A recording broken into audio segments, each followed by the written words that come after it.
उसको एग्जीक्यूशन में किसी भी उसको कौन है दूसरा जजमेंट ऑर्डर को 12 महीने आप अंदर रख सकते हैं। तो अगर उसको 12 महीने से ज्यादा रखेंगे तो वो क्या है, वो अगेंस्ट दी लॉ होगा, इलीगैलिटी होगी। ठीक है, तो उस पर भी आप रिवीजन फाइल कर सकते हैं। इलीगैलिटी इरेगुलरिटी क्या है कि अगेंस्ट दी प्रोसीजर के आपको समन करना था, नहीं समन किया, आपको चस्पानगी करनी थी, नहीं की। ठीक है, या आपका कोई मटेरियल इशू फ्रेम करना था, वो इशू फ्रेम नहीं किया, तो वो क्या है, इरेगुलरिटी है अगेंस्ट द प्रोसीजर। सिंपली आप कह लो कि जी आर्डर्स के खिलाफ जो आपकी होगी वो तो है आपकी इलीगैलिटी, और सेक्शन आर्डर्स के खिलाफ होगी वो इरेगुलरिटी है, और सेक्शन के खिलाफ जो होगी वो इरेगुलरिटी है। सेक्शन के खिलाफ इरेगुलरिटी है।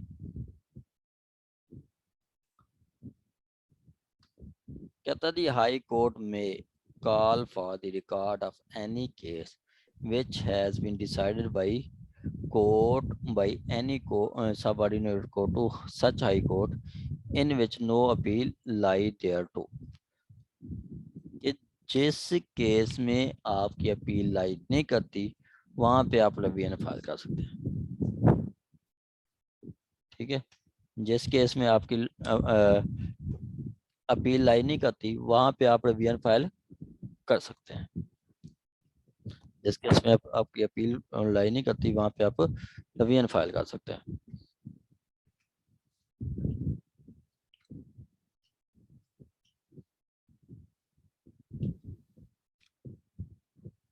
High Court may call for record of any case which has decided by any subordinate court to which subordinate court to such High Court in which no appeal lie thereto, if such subordinate courts appear to have exercised the jurisdiction not vested it by law।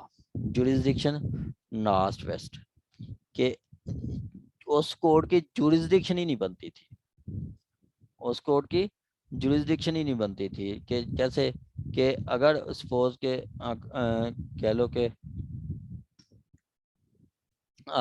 Case suit property पड़ी थी लाहौर में, ठीक है, या cause of action Lahore में हुई है, claim कहाँ पे बनता था, लाहौर में है। ठीक है, तो आपका सूट भी लाहौर होना था और सूट फाइल कर दिया कसूर में, सूट फाइल कर दिया कसूर में, या सूट फाइल कर देते हैं आपकी शेखुपुरा में, तो उस कोर्ट की तो जुरिस्डिक्शन ही नहीं बनती थी। तो उस कोर्ट के आर्डर या डिक्री के खिलाफ आप अपील फाइल कर सकते हैं। आगे कहता है जी जुरिस्डिक्शन तो बनती थी लेकिन वो जुरिस्डिक्शन इस्तेमाल ही नहीं की। जुरिस्डिक्शन बनती थी लेकिन फेल टू एक्सरसाइज, वो जुरिस्डिक्शन इस्तेमाल ही नहीं की।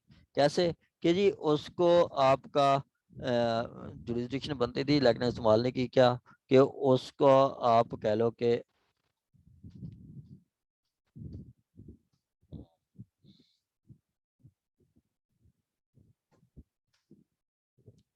जुरिस्डिक्शन बनती थी लेकिन इस्तेमाल नहीं की। जैसे उसके पास पावर थी कि वो इश्यूज फ्रेम करे लेकिन उसने प्रॉपर मटेरियल इशू फ्रेम नहीं किया।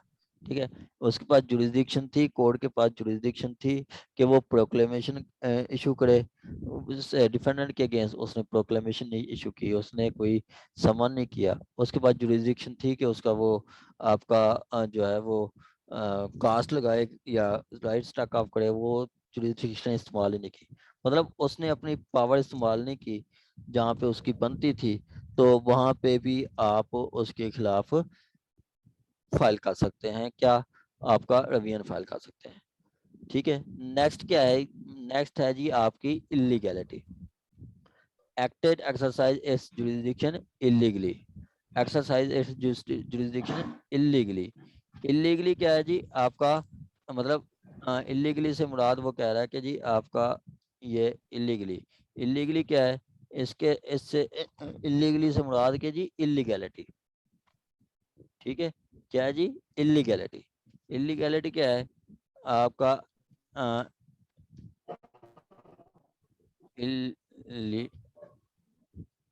illegality means act done against the law, which is against the law.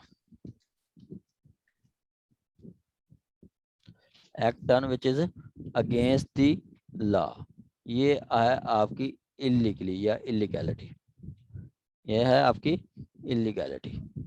ठीक हो गया। आगे क्या कहता है, आगे कहता है are,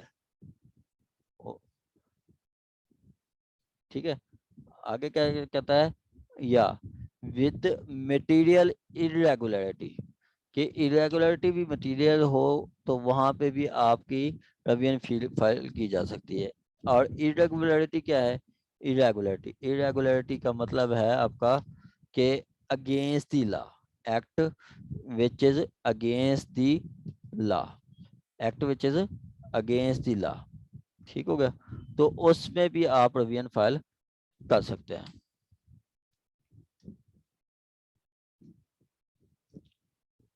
act done which is found against the procedure, act done which is against the procedure। ठीक हो गया, act done which is against the procedure। ये आपकी ग्राउंड्स हैं रवियन की, ये आपकी ग्राउंड्स हैं रवियन की, कि क्या एक तो ऐसे एक्ट के खिलाफ आप रवियन फाइल करेंगे जिसमें आपकी अपील नहीं बनती, ठीक है, जहाँ पे अपील बनती है आप रवियन नहीं करते, आप अपील बनती है आप अपील नहीं करते, आप रवियन फाइल कर देते हैं, तो वहाँ पे भी आप कोर्ट आपको कह सकती है कि जी आप इस पे रवियन फाइल करें, या रवियन नहीं बनती अपील फाइल कर देते हैं, फिर आपको कहेगी रवियन कर दें, या रवियन बनती थी आपने अपील फाइल कर दी तो फिर आपको कहेगी कि रवियन फाइल करें। ठीक है, या फिर ऐसा होता है कि मेरा केस था, उसमें मैं रिस्पोंडेंट था, वकील साहब ने वो था अटैचमेंट को नल एंड वाइड कर दिया, अटैचमेंट का ऑर्डर कोर्ट ने जो है वो ट्रायल कोर्ट ने अटैचमेंट ऑर्डर को एक्सेप्ट नहीं किया। ठीक है, कि जज एग्जीक्यूशन चल रही थी, उसमें एक जो छोटी था उसकी प्रॉपर्टी अटैच करने के ऑर्डर हो गए छोटी के। ठीक हो गया, तो उसने कहा कि जी मैं अपनी जो छोटी है मैं विड्रा करना चाहता हूँ, तो ट्रायल कोर्ट ने कहा कि नहीं, इस स्टेज पे आप विड्रा नहीं कर सकते क्योंकि आपकी प्रॉपर्टी अटैच हो चुकी है। ठीक हो गया, तो उन्होंने उस पर रवियन फाइल की, उन्होंने आप उस पर अब रवियन फाइल की, रवियन फाइल की, तो अब कोर्ट ने कहा कि नहीं इस पे रवियन नहीं बनती, इसमें अपील बनती है, तो कोर्ट ने क्या किया, उसी अपील को उसी रवियन को अपील में कन्वर्ट कर दिया, उसी रवियन को अपील में कन्वर्ट कर दिया और उसको प्रोसीड किया, तो कोर्ट ये भी कर सकती है।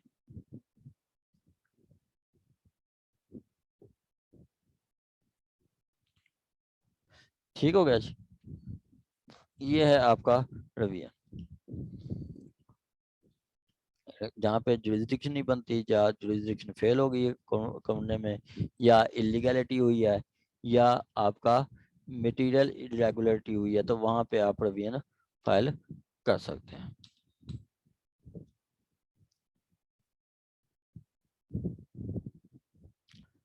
आगे आ जी आपका that the high court make such order as things fit, और हाई कोर्ट वो ऑर्डर करेगी जो उसको मुनासिब लगता है, जो मतलब deems fit according to law हो चुका वो। आगे कहता है provide that where a person makes application under this subsection he shall in support of such application furnish copies of pleading documents and order of subordinate courts, and high court shall accept for the reason to be recorded dispose such application without calling the record of subordinate court। ठीक है। आपने पीछे रवियन में भी पढ़ा था कि जी आपका एक तो मतलब हमने सीआरपीसी में भी यही पढ़ा था कि जब भी आपने रवियन फाइल करनी है, कोर्ट की मर्जी है आपको सुने या ना सुने, चाहे सुन के फल या विदाउट सुने आपको वो कर सकते हैं। ठीक है, बगैर सुने भी आपको वो एप्लीकेशन आप डिसमिस रवियन पिटीशन डिसमिस कर सकते हैं। ठीक है, वेयर कहता है provided where person makes application under this subsection he shall in support of such application copies furnish copies of pleadings, documents and order of subordinate courts। ठीक है, order of subordinate course. अब यहाँ पे copies का क्या मतलब है? ठीक है, कॉपीज मीन अटेस्टेड कॉपी। ठीक है, copy copy under this section this this proviso है। तो वाइजो मीन्स अटेस्टेड कॉपी। ठीक है, अटेस्टेड कॉपी लगाते हैं, अटेस्टेड कॉपीज रिसीव्ड, जो हम लेते हैं received under section 87, sorry under article 887 QSO। ठीक है, ये इसकी बात कर रहा है, ये इसकी बात कर रहा है कि जी आपकी जो कॉपी होंगी वो अटेस्टेड आपने लगानी है। वो हम कॉपी भी अटेस्टेड लगाते हैं। ठीक हो गया, कॉपीज हम अटेस्टेड लगाते हैं। आप प्लीडिंग्स, वो सारी प्लीडिंग्स की पूरी फाइल की, कोई साथ आपने डॉक्यूमेंट्स लगाते हैं जैसे फर्दे मिल्कियत है या एग्रीमेंट टू सेल है वो, या ऑर्डर ऑफ लोअर कोर्ट, जिस ऑर्डर के अगेंस्ट आप जा रहे हैं, जिस ऑर्डर को आप चैलेंज कर रहे हैं, उसकी भी अटेस्टेड कॉपी लगाएंगे, उसकी भी अटेस्टेड कॉपी लगाएंगे। आगे कहता है कोर्ट एक्सेप्ट, आवाज कट रही है मैडम आपकी। सर इस ऑर्डर को इम्प्यून ऑर्डर कहते हैं ना? जी मैडम, इम्प्यून्ड ऑर्डर के इसका मतलब होता है कि जी दिया गया ऑर्डर, जी दिया सर। गया। जी मैडम देखें, 2-4 दिन आप अदालत गई हैं तो आपको ये तो पता चल गया है कि ये इम्प्यून्ड ऑर्डर होता है। ठीक है, आप 2 दिन बाद आप ये भी कहेंगे कि जी कोर्ट कहेगी कि court peruse the record and heard the parties. ठीक है, रिकॉर्ड को प्रयूज किया गया है, बड़ा गौर से मुताला किया गया है और दोनों पार्टीज को सुना गया है। ठीक हो गया जी। सर इस पे ये भी लिखते हैं कि now the court direct the Ahmad to save the file, पता नहीं इस हाँ तरह से कुछ। हाँ जी, हाँ जी। And the Ahmad Ali directed to consign the file after due process. To the record room. हाँ ठीक है, जी कंसाइन का मतलब यही होता है, कंसाइन का मतलब वो रिकॉर्डों में ही होता है, consign the file after due process. ठीक है, जी सर। आगे कहता है आपका the high court shall accept the for the reason to be recorded dispose of such application without calling the record subordinate, इसलिए वो रिकॉर्ड मंगाए बगैर भी वो कर सकती हैं। ठीक है, रिकॉर्ड मंगाए बगैर भी कर सकती हैं। एक सेकंड मुझे देना।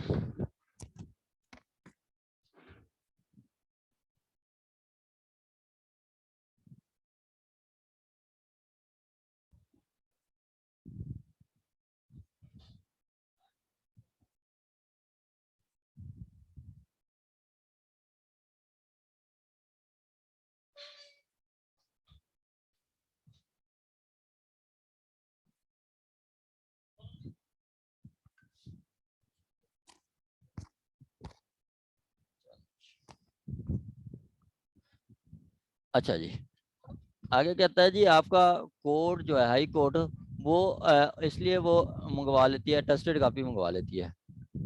ठीक है, हाई कोर्ट जो है वो रवियन में हम अटेस्टेड कॉपी लगाते हैं। ठीक है, अटेस्टेड कॉपी मंगवाते हैं, अटेस्टेड कॉपी जब आ जाती है तो उनको फिर अटेस्टेड कॉपी जब आ जाती है तो कोर्ट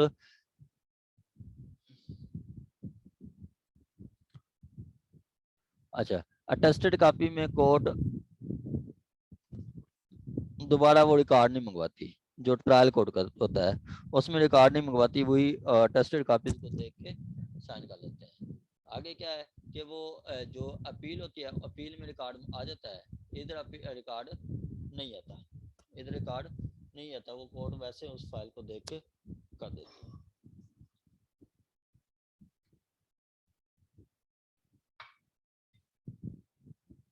आगे कहता है जी आपका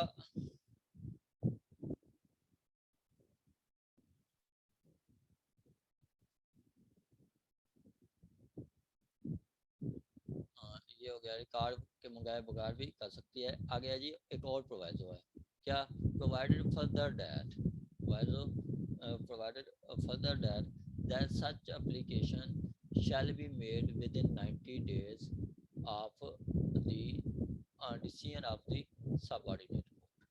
ठीक है, क्या है जी इसकी लिमिटेशन कितनी है, लिमिटेशन है आपकी 90 डेज, 90 डेज में आप रिवीजन फाइल कर सकते हैं। ठीक है, लिमिटेशन क्या है, लिमिटेशन आपकी 90 डेज है, 90 डेज के अंदर आपने रिवीजन फाइल करनी है। ठीक हो गया जी। आगे कहता है जी आपका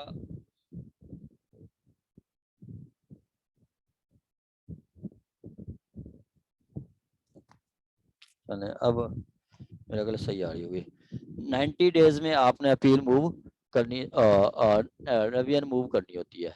आगे एक नई अमेंडमेंट आई हुई, नई अमेंडमेंट आई है, ये न्यू है। ठीक है, आगे कहता है where which shall provide a copy of such decision within 3 days thereof and high court shall dispose of such application within 6 month। ठीक है, तो रिवीजन का फासला विद इन 6 मंथ करना होता है। ठीक है, रिवीजन आपकी 6 माह में डिसाइड करनी होती है। आगे ये तो आप अक्सर हम रिवीजन डिस्ट्रिक्ट कोर्ट में करते हैं। ठीक है, अक्सर हम रिवीजन डिस्ट्रिक्ट कोर्ट में करते हैं, तो डिस्ट्रिक्ट कोर्ट में भी कर सकते हैं। ऊपर वो सेशन जो अगर हम सीआरपीसी देखें तो 439 ए में भी यही, पहले 435 है हाई कोर्ट की पावर, 439 ए कहता है कि जी आपकी सेशन कोर्ट भी आपकी रिवीजन फाइल में रिवीजन का फैसला कर सकती है। यहाँ पे भी आपको डिस्ट्रिक्ट कोर्ट का बात करता है।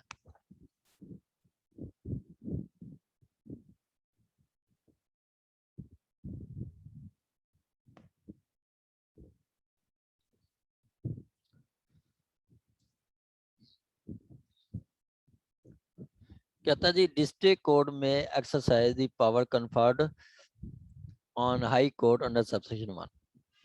ठीक है, अब डिस्ट्रिक्ट कोर्ट के पास भी रिवीजन फाइल कर सकते हैं, डिस्ट्रिक्ट कोर्ट के पास भी रिवीजन फाइल कर सकते हैं। कब, in any case decided by subordinate court, मतलब वो आपका ट्रायल कोर्ट, मतलब सबऑर्डिनेट कोर्ट से मुराद इसकी डिस्ट्रिक्ट कोर्ट की subordinate court, to district within which no appeal lie, जिसमें अपील लाई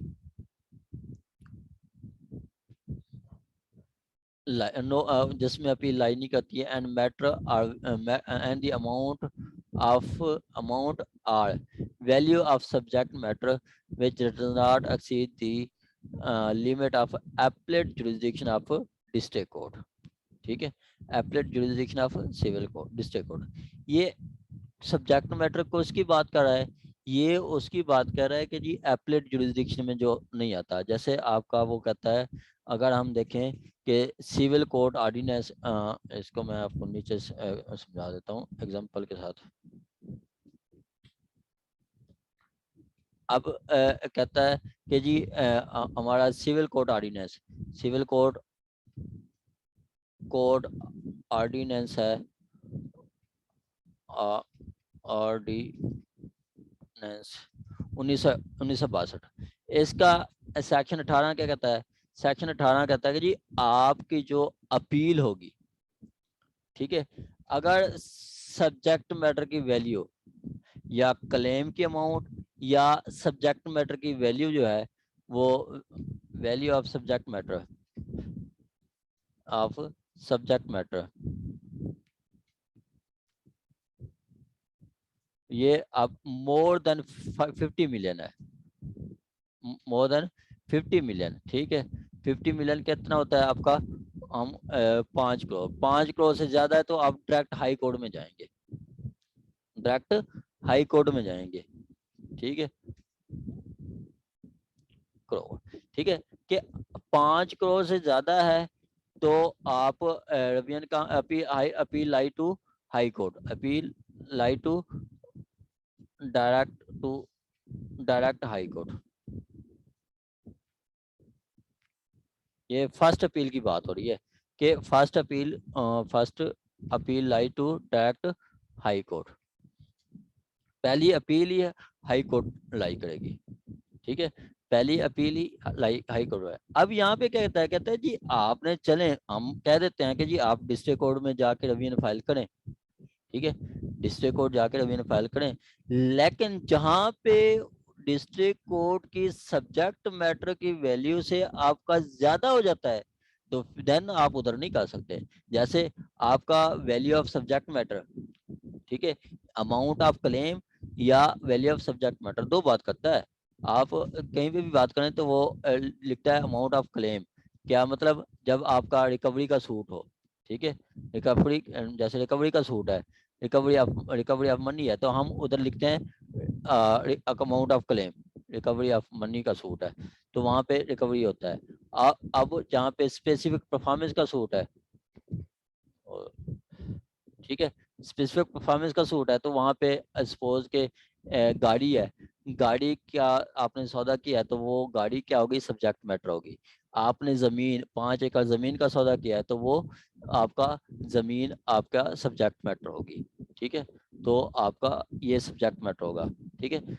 वहां पे जहाँ पे उसकी अमाउंट ज्यादा हो जाती है, उसकी एप्लेट जुरिस्डिक्शन से ज्यादा हो जाती है, देन आप वो नहीं कर सकते। सपोज यहाँ पे कि अगर value of more subject matter is more than 50 million है तो देन आपकी रिवीजन भी डायरेक्ट हाई कोर्ट जाएगी, मतलब 50 करोड़ से ज्यादा वाली रिवीजन भी आपकी डायरेक्ट हाई कोर्ट जाएगी, और 5 करोड़ से कम जो होगी वो आप कर सकते हैं नीचे डिस्ट्रिक्ट कोर्ट में।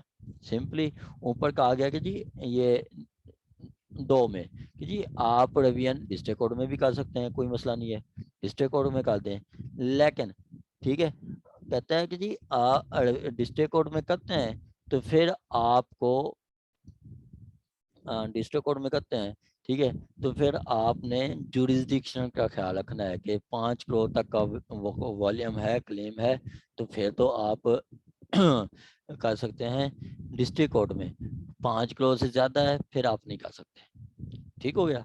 आ गया जी आपका 3, if application under subsection 1 is in respect of a case with the competence of district court has been either to high court or district court, no further such application shall be made either to him, ठीक है। ये कहता है कि no further such application shall be made either of them, कि आप इसके खिलाफ फिर सेकंड रिवीजन नहीं है,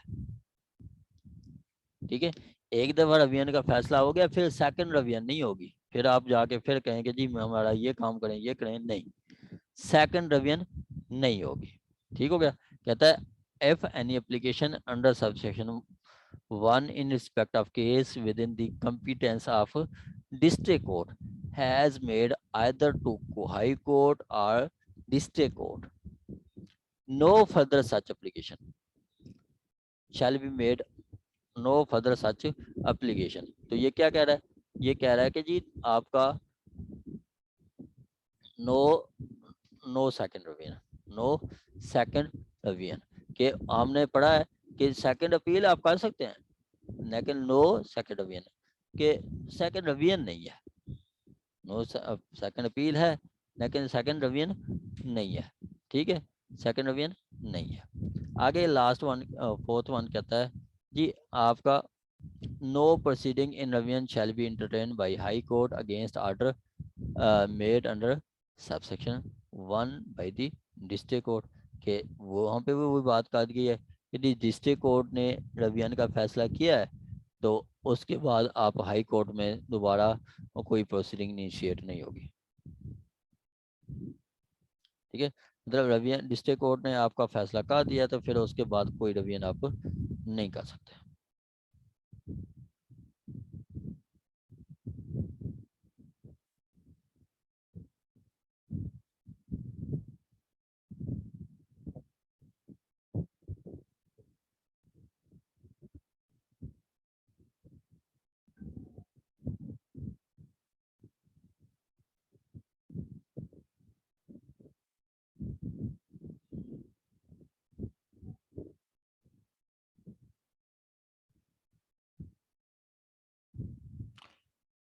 चले, यहाँ तक किसी का कोई भी क्वेश्चन हो तो आप पूछ सकते हैं। एनी वन एनी क्वेश्चन, किसी का कोई भी क्वेश्चन हो तो आप पूछ सकते हैं।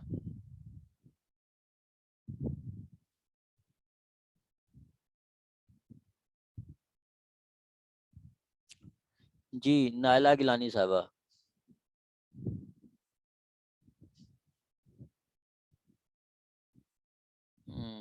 मैडम शाजिया साहबा।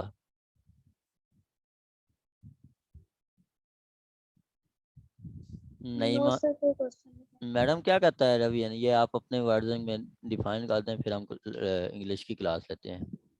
2 मिनट हैं आपके पास।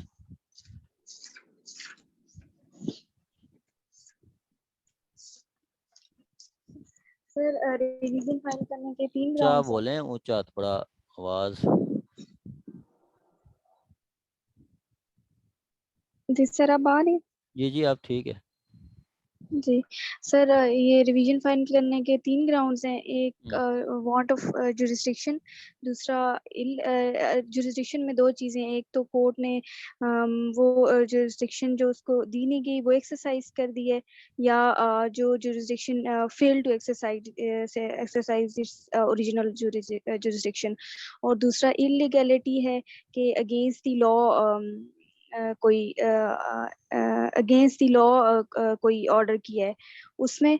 और इरेगुलरिटी है कि अगेंस्ट द प्रोसीजर कोई काम हुआ है, जैसे कोई नोटिस वगैरह सर्व नहीं होते, तो इस तरह से। और जहाँ पे कोई अपील लाई नहीं करती वहां पे भी रिवीजन लाई करती है। हाँ ठीक है। और रिवीजन फाइल करने के विद इन 90 डेज आप रिवीजन फाइल कर जी सकते हैं। जी बिल्कुल। और जहाँ पे हाई कोर्ट में आप जहाँ पे रिवीजन फाइल की जाती है वहाँ पे हाई कोर्ट जो है उसको 6 मंथ्स के अंदर अंदर डिस्पोज ऑफ करेगी उस एप्लीकेशन को। हम्म, और अगर नीचे सबऑर्डिनेट कोर्ट ने कोई ऑर्डर किया है तो उसके खिलाफ डिस्ट्रिक्ट कोर्ट में भी अपील रिवीजन लाई करती है और हाई कोर्ट में भी। और अगर डिस्ट्रिक्ट कोर्ट में रिवीजन लाई कर रही है, नीचे से किसी ने फैसला किया और उसकी जो अमाउंट ऑफ क्लेम है या value of subject matter exceed कर रहा है appellate jurisdiction of district court, तो फिर उसकी रिवीजन जो है वो हाई कोर्ट में ही लाई करेगी। बिल्कुल ऐसे ही है, बिल्कुल ऐसे ही है। और सेकंड रिवीजन नहीं होती। और सेकंड, जी सर, सेकंड रिवीजन नहीं होती। जी वेरी गुड मैडम, बहुत अच्छा एक्सप्लेन किया है। वेरी गुड, यही कंसेप्ट है। ठीक है, चलें जी हम मीटिंग एंड करते हैं और इसके बाद इंग्लिश की क्लास होगी। ओके।